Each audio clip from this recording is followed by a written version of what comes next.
We're going to talk again about precision. Engineers have to be able to clearly communicate their solution process and their proposed solution. When problem solving requires measurements and or calculations, engineers must take care to use clear definitions, state the meaning of variables, be careful about specifying units, calculate accurately, and express answers with a degree of precision appropriate for the problem context. In this presentation, we'll concentrate on the last item on the list: express answers with a degree of precision appropriate for the problem context. Remember that we have already talked about how to report a measured value. If you're using a measuring device with a digital scale, record all of the digits displayed. If you're using a measuring device that requires reading a scale, record all of the digits that you can certainly determine from the scale markings and estimate one more digit. Once you have the original measurements, how do you record solutions to problems that require using the measured values to make calculations?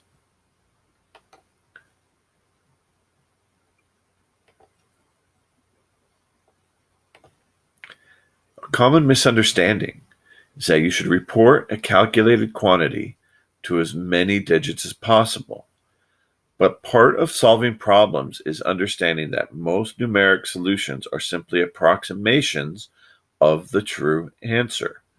And giving lots of digits, especially lots of decimal places, implies that you know the answer very precisely. But your answer is only as precise as the information you use to find it.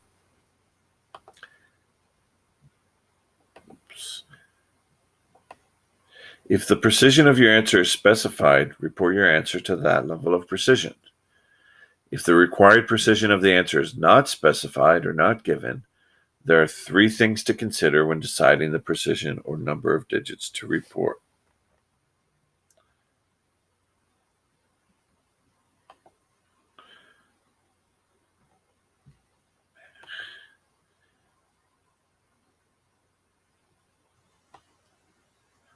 First, does the answer make sense?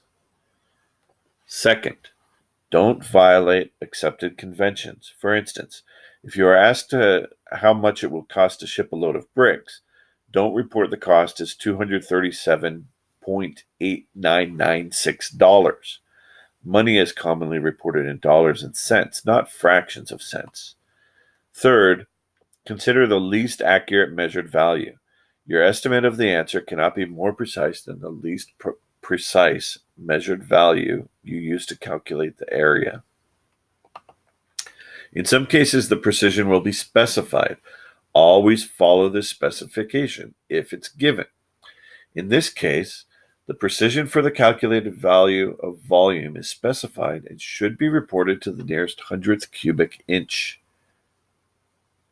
Here, the volume result is used later in a calculation for density, and so is an intermediate calculation.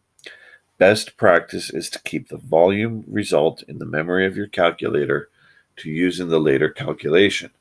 But rather than report the intermediate value to 8 or more decimal places, you should report it to the precision specified. If the precision of the answer is not specified, you must determine the appropriate level of precision.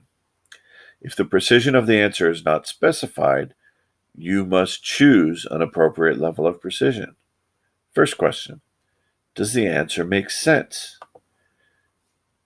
Does it make sense to report the number of people on a train as 9.3?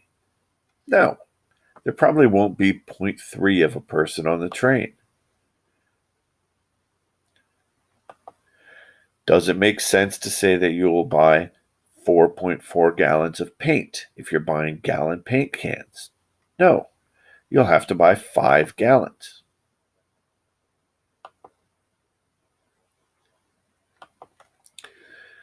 Second, don't violate accepted conventions. For instance, let's say you are asked how much it will cost to ship a load of bricks.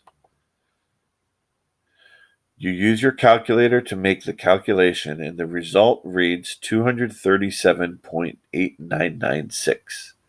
How do you report the cost? Money is commonly reported in dollars and cents, not fractions of cents. Lumber is typically specified by its nominal sizes, such as 2 by 4.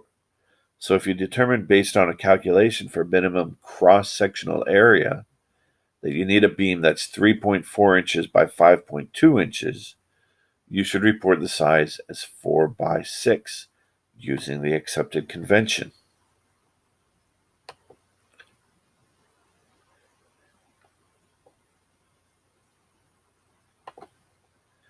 Remember that we have already talked about rounding statistics.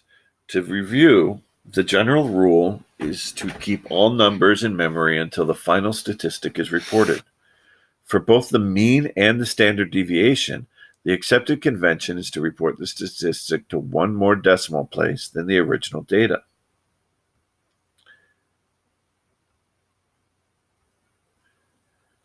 Generally, you don't round off your answer until you get to the final answer. For the mean, you round to one more decimal place.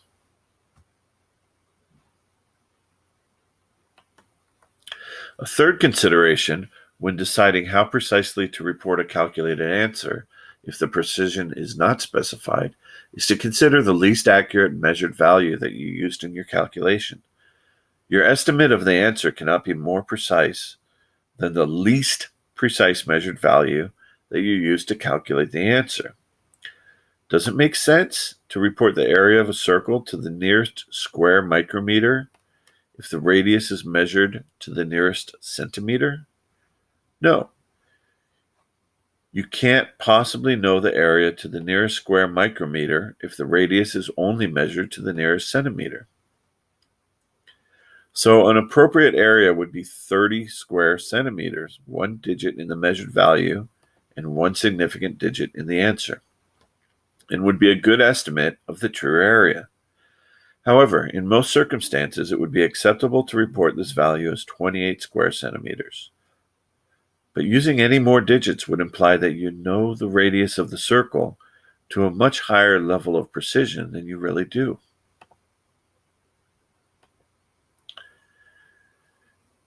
Remember, every measurement is only an estimate of the true value of the quantity. Let's look at why 30 might be the best estimate for an area of a circle with a diameter of 3 centimeters. If the radius of the circle is represented as 3 centimeters, we might assume that the measurement was recorded to the nearest whole centimeter. Otherwise, the person recording the measurement should have written 3.0 centimeters or 3.00 centimeters to indicate a more precise measurement. So 3 centimeters could represent any true value for the radius between 2.5 centimeters and 3.5 centimeters. If the true measurement were less than 2.5 centimeters, the measurement should have been reported as 2 centimeters, for instance. Assume the smallest possible radius of 2.5 centimeters. The area of the circle would be 19.6349, etc. square centimeters. Let's say 19.6. Assuming the largest possible radius of 3.5 centimeters, the area of the circle would be 38.4845 centimeters squared. Let's say 38.5. So the true area of the circle should be between 19.6 and 38.5 centimeters squared. So 30 centimeters squared or even 28 centimeters squared both seem like reasonable middle-of-the-road answers.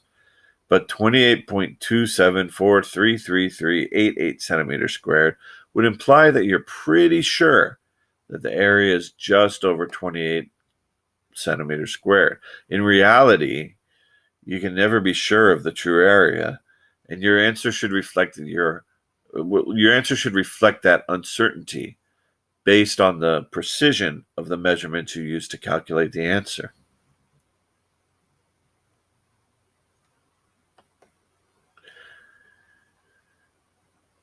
But if you're going to use your answer in further calculations, it's best to keep an intermediate value in your calculator without rounding.